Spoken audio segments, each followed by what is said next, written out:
Welcome to Anime Adventures. I'm your host. I'm Elise Baughman. I'm a TV, film, and voice actress and the voice of Pan on Dragon Ball GT. And today's special guest is none other than Tiffany Vollmer. She's the OG voice of Bulma on Dragon Ball Z, and Dragon Ball GT. And Tiffany is also a film actress. She's a producer, a makeup artist, and she is the program director at MediaTech Institute. Now, Anime Adventures is a show where I bring you interviews with my fellow anime voice actors and others in the anime and Comic-Con world. And this video is an exclusive video. It's part of a Kamea-Con series brought to you by Con Live. Con Live is the company that brings you the experience of a live convention right into the comfort of your own home. So let's get straight to my chat with Tiffany Vollmer. Let's bring her out right now. It's Tiffany Vollmer. Hello, Tiffany. Hi. Hey. I'm so excited to talk to you again. We got to do it. Huh? I missed your face so much. Oh, I missed your face too. I know this really is the first time we've seen each other in a long time. So sad. I'm happy to be here. Hi, everybody. I know, but now it's so happy. Great to see you. And we have so much to talk about. Karen Pandrani, hey, great to see you on here. And he says, I'm looking forward to this one. Love Tiffany, miss her as Bulma. Thank you, Karen, for popping in to say hello. I should start off by saying this video is live right now. If you have comments, please leave them below and we will try to acknowledge your comments or answer your questions. And then this will live on Anime Adventures forever and ever. So, Tiffany, here's what I did too. I posted questions on my community tab, so we already have a lot of questions. People love you. They have so much love and support. It's all good. It's all good. So we have to talk about Bulma first, of course. And then we're going to talk about some other things that you have been doing, because I know you are just like, you really do it all. And you are Miss Jack of all trades. But I want to start right off with questions from some of my viewers on Anime Adventures. Sure. Now, the first question is about when you auditioned for Bulma, and we've talked about the story, and so if somebody hasn't seen my interview with you, I will link in the description below so they can watch that of how you booked Bulma. But Elijah, this is the username, Elijah Gamings and More, says, were you told to imitate the Ocean voice actor of Bulma when auditioning? And I know you auditioned for a few characters, but talk about that a little bit. I had no idea it existed. I didn't know what Dragon Ball was. I didn't know. I walked in. I basically saw like a VHS tape that had like a picture of the actual each little character and what they kind of like what they looked like and what they did. And when I went in, it was a cold read. I hadn't heard anything. I just saw the one clip one time on a VHS tape. And then I went in and read for 7 different roles. And then I was told that I did very good for all of them. And I thought I wanted to be Chi-Chi because Chi-Chi's Goku's wife. And that the only thing I knew is that Goku was the main guy. I didn't realize that Bulma was the main female until we started recording Dragon Ball. And then I was pleasantly surprised I was going to be around for a while. That's always a good surprise when you audition for something not knowing, and then you're like, boom, I'm going to be here for a while. Yeah, I didn't know I was going to be here for a while until after almost a whole first year of filming, when we went back and did Dragon Ball, and I realized that the background of the character. In voice acting, it's just different. Like if it were for a play, I would study the script and I would, study the director and people he worked with or whatnot. But for this, it was my first professional audition outside of college. I was just kind of going in on a whim. I ran into Chris Abbott and he was like, hey, if you're not doing anything, you should come audition. We've got some really good roles we're still trying to cast. And I was like, yeah, all right. So I went in with my roommate at the time and read and got the part. Awesome. Part, yes, and it was awesome. And you did so many episodes. Oh my goodness. My throat hurts just thinking about it.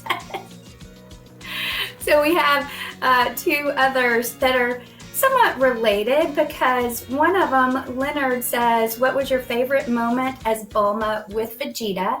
And then something somewhat similar, Ultra Instinct says, who do you think makes a better couple, Bulma and Vegeta or Bulma and Yamcha? So I was going to let you kind of answer those, because those are both related to Bulma moments. So the first question, repeat that first one again. So the first question is, what was your favorite moment as Bulma with Vegeta? Anything where I have an afro and I am seducing him. I loved it. You know, making him wear a pink shirt was awesome. That's awesome. Vegeta, you need a bath. Yeah, that was fun. You know, the whole leading up to us getting together was pretty fun with Vegeta. And then the second question. Who makes a better couple? So Tiffany and Yamcha would make a better couple, but I think Bulma and Vegeta make a better couple. Okay. Yeah. Nice. Yeah, because I think that was the one somebody asked, and then there were several comments like, yeah, what is that? What does she think? Now, this one's a little different because people know that you do other acting as well. And so Minami Cole says, since she's done both film acting and voice acting, does she have a favorite or a preference of the two, between the two? I mean, I like to perform live in front of people. I feed off other people's energy, and I like, you know, I really loved doing theater. I've taken a stab at, I've kind of intermittently, accidentally done stand-up. You accidentally did, besides in your everyday life, but how do you accidentally do stand-up? I end up owning a room every now and again just by telling stories. And so I intermittently, I guess I'm like, let's kind of stand up, right? And then, of course, my cabaret songs are all, you know, I'm working on the one woman show that's scripted that I can go around the country and tour and perform in. But, you know, and the thing is for me is like, once I get it out there, once it comes out of me, I don't want to see it again. I'm not really, I have a hard time watching my son, my husband and my daughter watch Dragon Ball Z all the time. And I walk by every once in a while and I kind of go, I remember that time, you know? So you don't watch with them? No, I don't. I mean, it's like I've already experienced that, you know, and I watched it when they came out, but I was working at a bar at the time, and so it would be on Cartoon Network, and they'd say a line, and they'd turn it down at the bar, and everybody would look at me, and I'd have to say the line again, you know. In Denton, Texas, where I went to school, it was super fun. Yeah. Yeah. Speaking of saying lines, will you say a line in Bulma's voice? I will, but you have to give me which one you want to hear. Oh my goodness. I don't know. You've got so many. You jerk! I mean, my brother was sitting at a baseball game in Sioux City, Iowa, and he heard that come over the loudspeaker, and he was like, that's my sister! Because the umpire made a bad call, and so they did the voiceover as, you know, you jerk, of Bulma screaming. But I guess one of my favorite ones is, oh, death. And I don't even have any mascara on. Oh. And that's where that's where like the waterfall cry comes from. You know, that was a Barry Watson choice for me to keep that in her character. And so that one kind of rings a bell when everybody hears the, oh, because she's always whining and crying about something. Yes. Well, and that's one I was thinking of, and I saw Nicholas said when she yelled at Roshi, and I don't know, do you remember one time when she yelled at Roshi, Master Roshi? That was the you jerk line. Oh, that was the you jerk line. Okay. Yeah, of course it was. I wasn't even thinking. I'm trying to do too much at one time. No worries. And then, okay, so you brought up singing, and we actually had somebody comment on my channel about that. George Davis said that he had heard you were a singer too. And that's a moment I remember. We were at Hub City Comic-Con together, and I thought I stayed up late and then wake up the next morning and you're like, I don't know if you ever went to bed, and you entertained everybody, entertained the whole crowd singing with Sunny Straight. And I know you are such a good singer. We did the Hummer tour together for about 3 years. Yeah, I want to say it was about that long. And Sunny always had a saying that if you couldn't find Tiffany, look on stage, and that's where she is. And he had it right a lot of the time. And there was even one of the guys that used to drive us around. He would, go up on stage and be like, hey, do you know who she is? You should get her up on stage. And so it just became a running joke for us that like, all right, we're in another venue. There's a stage over there. I wonder how long it's going to take Tiffany to get up on the microphone. And by the end of the night, it was inevitable that it would happen. So it's fun. I enjoy it. I enjoy making people. You are what's that? I enjoy, making people happy and laugh and have a good time. Well, you can tell, and it's your gift too. Like it's a part of who you are, and you've got that, and you do. You kind of emanate joy and performance and entertaining, which is amazing. And you teach it too. We should talk about, like, you are the program director and the author of the program at MediaTech Institute. So now you get to share that gift with others and bring along others. You want to talk a little about that? It's such a dream come true. I was in New Orleans and I was able to work production and travel around the country and, go do conventions and whatnot. And then I had a baby, at 41. And I was such a vagabond and a bohemian that I just, I could just get up and go whenever I wanted to. Now it was kind of like, oh, well, you can't just get up and go anymore and take a gig across the United States and be gone for 3 weeks. Like, now you've got to like grow some roots and like figure it out. So I called my old business partner. I was living in New Orleans, but I called my old business partner in Dallas and I was like, I have this beautiful baby girl and my husband and I really, need to be closer to my parents. They're getting older in years and man, I just need some work in Dallas. I'll scrub your toilets. And she was like, well, actually, it's so amazing that you called because MediaTech Institute started 20 years ago as a recording arts program. Mm-hmm. Whitaker, the owner, came back from Los Angeles, opened the Dallas Sound Lab, and Destiny's Child, Stevie Ray Vaughan, the Dixie Chicks before they had to take Dixie out of their name.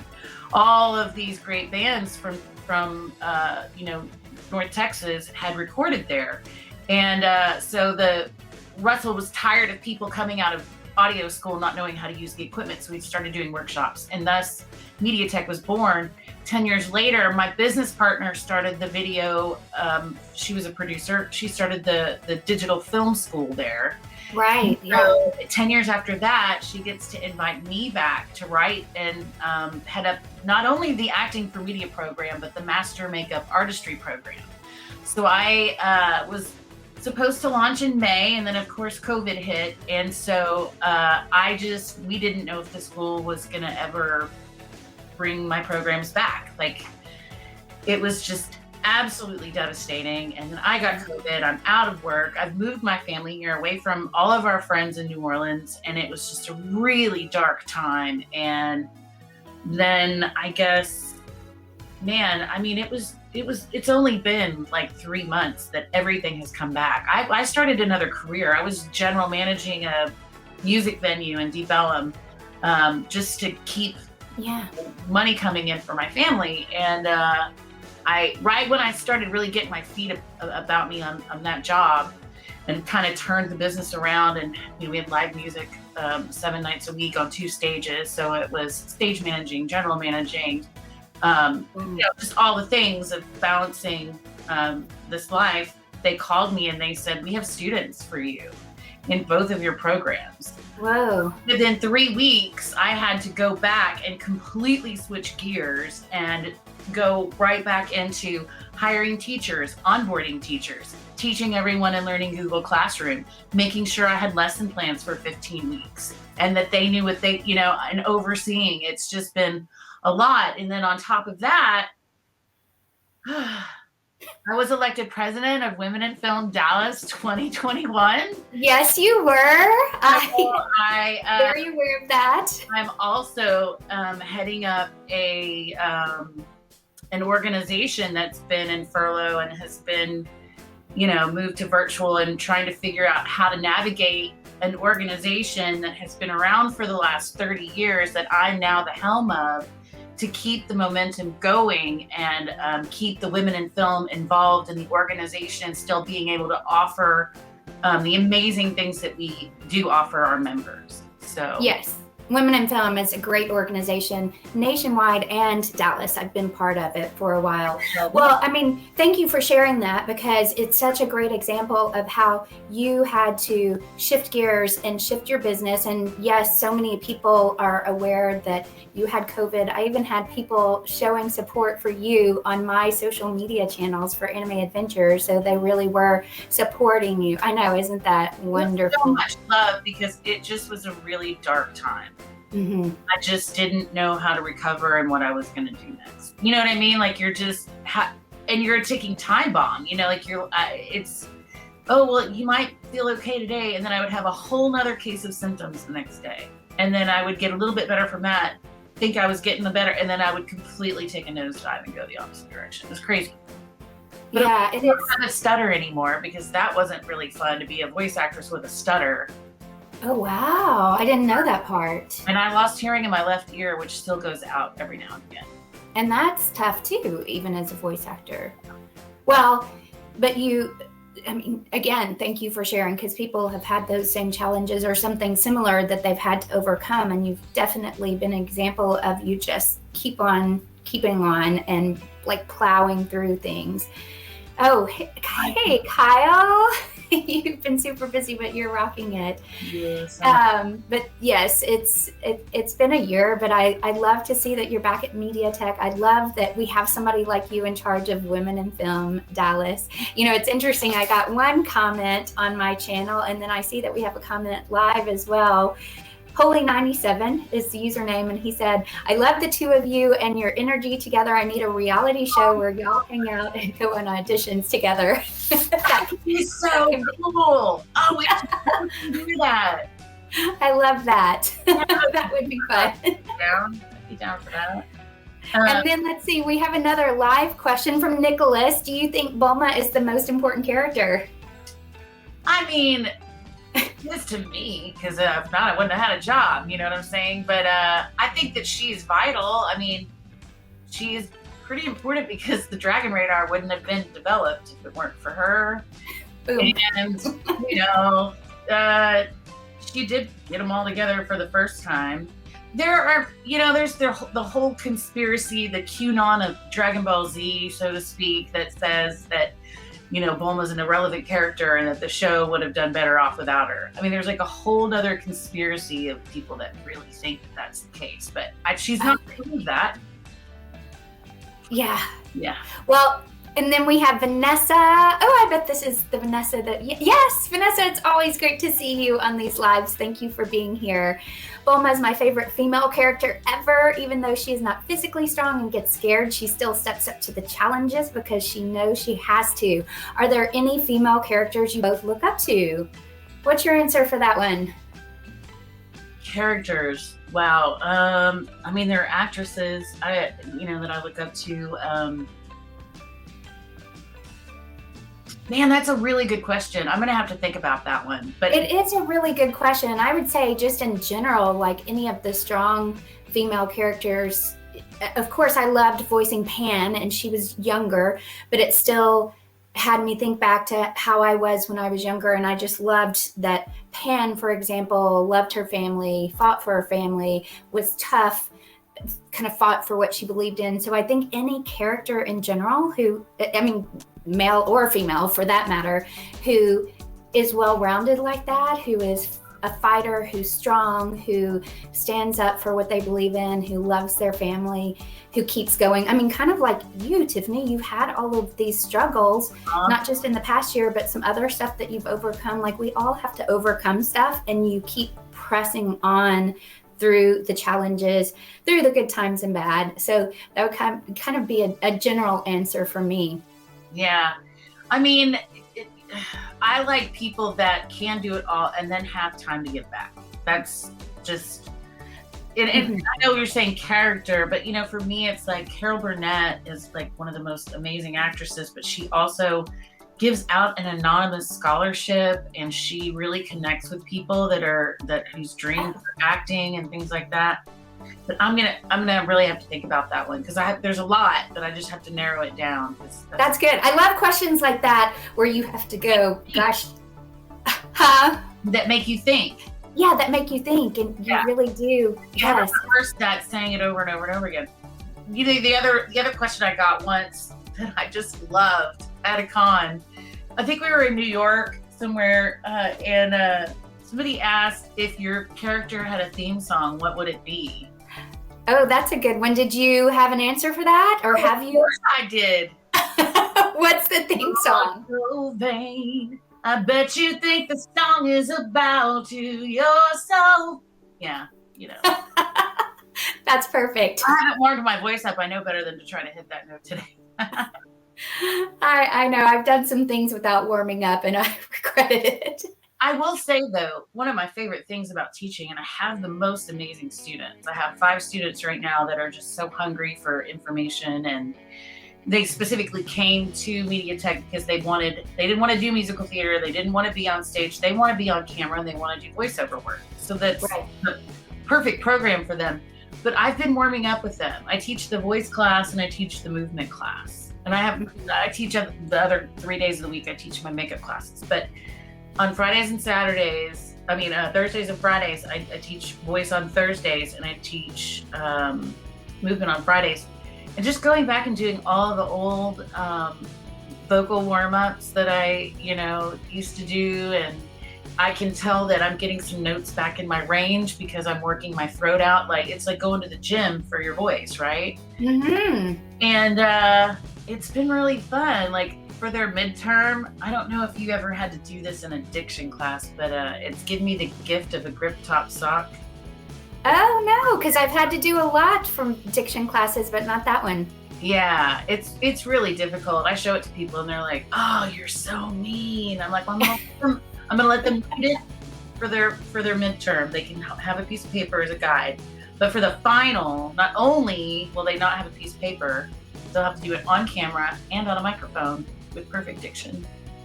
Ooh, such a good one. Yeah, it's fun. I'll show it to you sometime. Yeah, you'll have to show me. Yeah, because I definitely took a lot of diction classes when I got started. So I do have another one from Karen Pendwani. Oh, you know what we didn't announce? This is your official announcement for KamehaCon 3, that you will be there. Woohoo! What's up, y'all? That's what's up. I'm super excited about that. That's what's up. Oh, and we should also say, too, if you would like to do a meet and greet with Tiffany, there will be meet and greets available. Just go to con-live.com. I am doing meet and greets, too, but if there is an actor you'd like to see, if you want to do it with Tiffany, go to con-live.com. All the details are there. Okay, let's do another Dragon Ball question. Karen Pendrani. Hey, Karen, I always love your questions. What do you feel was that one unique and special quality that Dragon Ball Z had in comparison to some other animated shows that makes it appealing to so many people? I love this question. And he says, by the way, you were great as Bulma. Miss you. So what do you think it is about Dragon Ball Z, about the Dragon Ball franchise that's so special? I think it's timeless, number one. It's not an 80s, you don't look back and go, oh, it's such an 80s cartoon, and I think that there are so many identifiable characters. There are just so many good characters in that show. Yeah. And they're really good bad guys too. I mean, even the bad guys, you just gotta love them. And I think it just was kind of the bridge that kind of built anime coming to the United States and people actually getting to appreciate it. Mm-hmm. And I don't know, just so many interesting characters. I just really loved all the different scenarios. And just when you thought they couldn't get any further out there, here it comes. Yes. Guy's gonna turn you into chocolate and eat you up. So yeah, you're right. Well, man, this has been so much fun. It's always awesome to see you. I have missed seeing you, so thank you for being here. I'll pinch you too. I'm not crushing your skull. I'm pinching you. Oh, good. I like the second one better. Yeah. Well, hey, if you joined us live today, thank you so much. If you're watching on Anime Adventures, I love that you joined us. Subscribe. We'll have more interviews like this one coming up. And, oh, Tiffany, I think we should say bye in our character voices. You do Bulma, and I'll say bye in Pan's voice. I'll let you go first. Bye, everybody. I can't wait to see you at a con coming soon. Bye! I can't wait to see you either. See you later. Peace.